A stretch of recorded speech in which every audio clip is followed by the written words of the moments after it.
that the right path of pursuing knowledge and seeking knowledge, right, is done with a number of characteristics. The first is in clear stages.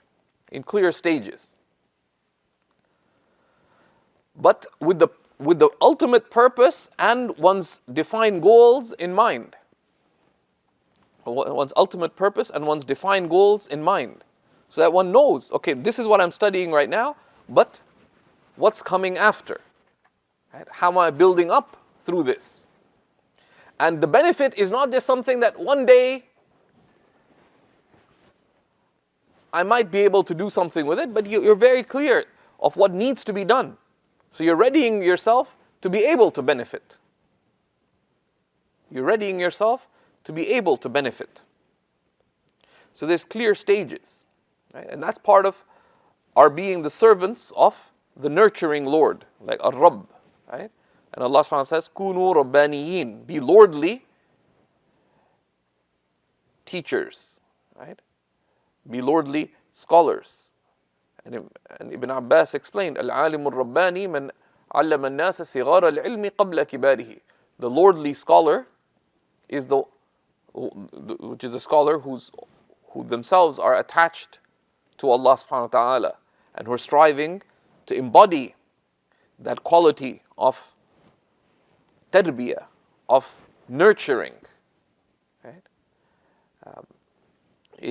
They teach people small knowledge before large amounts of knowledge. And from that we have the clear stages of learning, which have been defined. And we're going to be expanding on those later in this class, in just a little bit, and in subsequent classes on the specific path of knowledge. But clear, seeking knowledge right, is done in clear stages. Secondly, with mentorship. Right? With mentorship. Because you've not done it before. So anything that you want to facilitate the pursuit of, you require right mentorship. إِنَّمَا الْعِلْمُ بِالتَّعَلُّمِ. Knowledge is only through study with teachers. Right? And Shaykh Akram Abdul Wahab explained very convincingly that the difference between reading qira'ah or nadhar, right, and ta'allum is what is done by a muta'allim, by a student, with a mu'allim, with a teacher. Right? So there's no knowledge without study, the Prophet ﷺ said. And study is that which is done under teachers. Right? And that is specific study, but also the path of study requires mentorship. Setting your own goals is what fools do, because you have not lived before and you have not attained, because if you had, then you don't need to set goals. And we keep mentioning it, but it's such a profoundly shaking statement. Al-Ghawth Abu Madian, the great master of the spiritual path, who wrote some of the most profound aphorisms on the path to Allah. He says, إِنَّمَا حُرِمُ الْوُصُولِ. They were only prevented from reaching. لِتَضْيِيعِهِمُ الْأُصُولِ. Because they squandered the fundamental principles. وَتَرْكِهِمُ الْإِقْتِدَاءَ بِدَلِيلٍ. And because they left following a guide. And this applies to the spiritual path. It also applies to the path of knowledge, and it applies to anything. You want to attain something? Right? There's an established way of attaining anything. You want to be a doctor? There's a way to become a doctor. If you do it, you actually make life easier for you, and you're likely to attain if you stick to it, if you're able to. You don't have the base ability, don't pursue it. But if you stick with it and you want to excel in it, you require mentors. Right? In every field of human activity where there's an emphasis on mastery, there's always an expectation of mentorship. And those who succeed the most, one of the characteristics you find in them, because naturally there's the law of numbers. They're just large numbers, so very close mentorship can be difficult. But people who really succeed, they establish closer relationships of mentorship. With consistency, al-qasd, remain purposeful. So you remain consistent on that. And part of consistency is that nothing of this world shakes them from their goal. Right? رِجَالٌ لَا تُلْهِيهِمْ تِجَارَةٌ وَلَا بَيْعٌ عَنْ ذِكْرِ اللَّهِ. You know, accomplished ones whom neither trade nor transaction nor anything else worldly busies away from remembering Allah, okay? And from seeking Allah, and from all that is a path to Allah. If that is what will get you to Allah, then you stick to it regardless. And to be able to benefit oneself and others with it, the underlying quality of the one pursuing is that they're seeking to pursue it with mastery.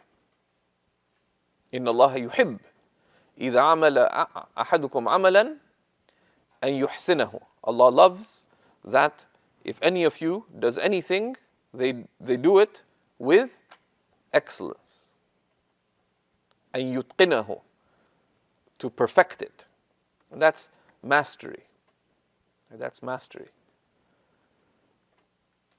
And in that sense, seeking knowledge is like anything else in which you're seeking to specialize to be able to benefit other people. If you want to make tables, you want to make tables that are really good, because you want people to really benefit from them.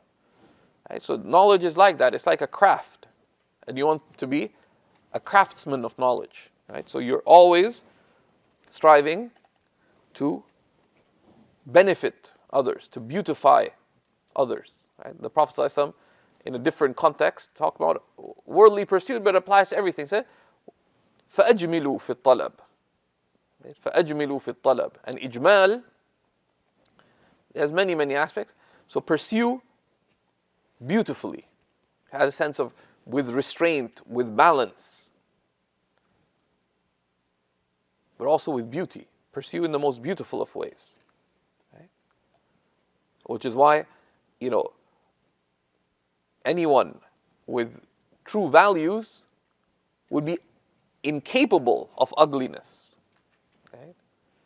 They say, why is so much that is modern just so ugly? Because there isn't. There isn't purposeful concern in it.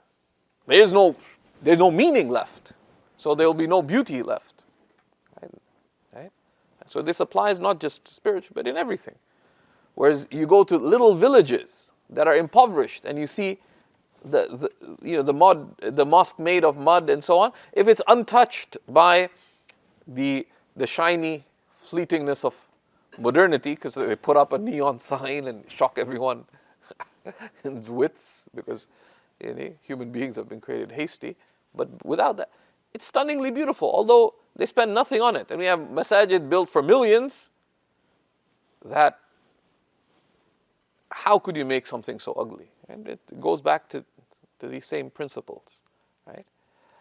So there are elements of right pursuit, right? As we mentioned. So seek knowledge in clear stages. Right? That's one of the key elements of right pursuit, right? And Imam Ghazali mentions that there are 3 stages of learning. As you're students of knowledge, there's some books that you need to read with great reflection. When I got to Damascus, one of the first advices I got was to read the book of knowledge of the Ihya carefully. And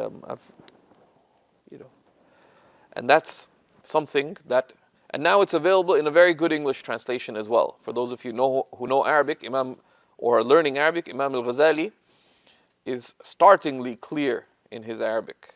La ilaha illallah Muhammad Rasulullah.